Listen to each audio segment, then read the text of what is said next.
မင်းရဲ့တစ်နှစ်လုံးစာလစာနဲ့တောင်ငါဖက်နဲ့တစ်ဖက်ကိုဝယ်လို့မရဘူးလို့အော်ဟစ်စော်ကားခံလိုက်ရတဲ့ဒီလုံခြုံရေးဝန်ထမ်းလေးရဲ့ဘဝဟာဘာကြောင့်ဒီလိုဖြစ်နေရတာလဲသူဟာဘာမှမလုပ်ခဲ့ပေမဲ့လူချမ်းသာတစ်ယောက်ရဲ့ခြေဘဝအောက်မှာအရှက်တကွဲဖြစ်ခဲ့ရပါတယ်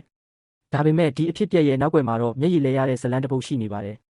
အစကတော့သူဟာလမ်းဘေးမှာငှက်ပြက်နေတဲ့ကောင်လေးတစ်ယောက်ပါဘသူကမှသူ့ကိုအဖက်မလုပ်ခဲ့ပေမဲ့ဦးလေးကြောင်ဆိုတဲ့လူတစ်ယောက်ကသူ့ကိုထမင်းတနက်ကျွေးခဲ့ရကနေအရာအလုံးစပြောင်းလဲသွားခဲ့ပါတယ်ဦးလေးကြောင်ကသူ့ကိုတားတစ်ယောက်လိုသဘောထားပြီးနွေးနွေးထွေးထွေးကြိုဆိုခဲ့တာပါ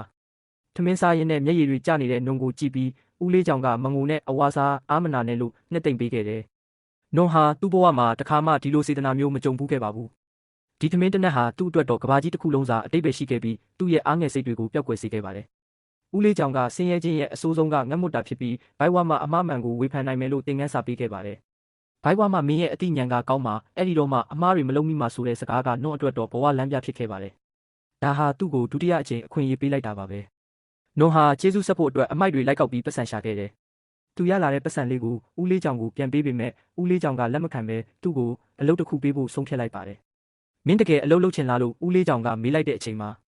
နှုတ်မျက်လုံးတွေဟာမျောလင်းချက်တွေနဲ့တောက်ပလာခဲ့ပါတယ်။အဲ့ဒါကတော့လုံခြုံရေးဝန်ထမ်းအလုပ်ပါပဲ။ယူနီဖောင်းလေးဝတ်ပြီးပျော်နေတဲ့နုံကိုကြည့်ရင်ဘဝတစ်ခုစတင်နိုင်တော့မယ်လို့အားလုံးကထင်ခဲ့ကြတာပေါ့။သူဟာအလုပ်ကိုအရန်စူးစမ်းပြီးလူတိုင်းကိုရင်ရင်ကျေးကျေးဆက်ဆံခဲ့ပါတယ်။ဒါပေမဲ့ကံကြမ္မာကသူ့ကိုထပ်ပြီးစမ်းသပ်ဖို့ပြင်နေပါတယ်။အလုတ်ဆောင်ဝင်တဲ့နေ့မှာတင်ပြဿနာကြီးနဲ့တိုးပါတော့တယ်။လူချမ်းသာတယောက်ကကားနဲ့ဝင်လာပြီးစီကန်းတွေကိုလိုက်နာဖို့ညှင်းဆန်ခဲ့တာပါ။နုံကရင်ရင်ကျေးကျေးနဲ့မှတ်ပုံတင်ပြဖို့တောင်းဆိုခဲ့ပေမဲ့အဲ့ဒီလူကတော့သူ့ကိုအောက်တန်းစားတယောက်လိုဆက်ဆံခဲ့ပါတယ်။အဲ့ဒီလူကကားပေါ်ကဆင်းလာပြီးနုံကိုရိုင်းဆိုင်ဆဲဆိုရုံတင်မကပဲအုတ်ထုတ်ကိုပါရိုက်ချပစ်လိုက်တယ်။မင်းလိုကောင်ကငါဖက်နဲ့ပိုးတော်မရှိဘူးဆိုတဲ့စကားကသူ့နှလုံးသားကိုဓာတ်နဲ့မွန်းတယ်လို့ခံစားလိုက်ရပါတယ်။ဒါပေမဲ့နုံဟာဦးလေးကြောင်ရဲ့စကားကိုသတိရပြီးဒေါသကိုထိန်းချုပ်နိုင်ခဲ့ပါတယ်။ဒီလိုအဆက်ခွဲခံရပေမဲ့သူဟာဘာမှပြန်မလုပ်ပဲတီးခံခဲ့ရတယ်။စင်ရသားတယောက်ရဲ့ဘဝဟာတကယ်ပဲဒီလောက်တောင်အနှိမ်ခံရဖို့ပဲလားဒါပေမဲ့နုံကတော့သူ့ကတိအတိုင်းအမှန်တရားဘက်ကပဲဆက်ရက်တည်သွားမှာပါ။ဘဝရဲ့အနှိမ်အမြင့်တွေကြားမှာသူဟာဘယ်တော့မှအရှုံးပေးမှာမဟုတ်ပါဘူး။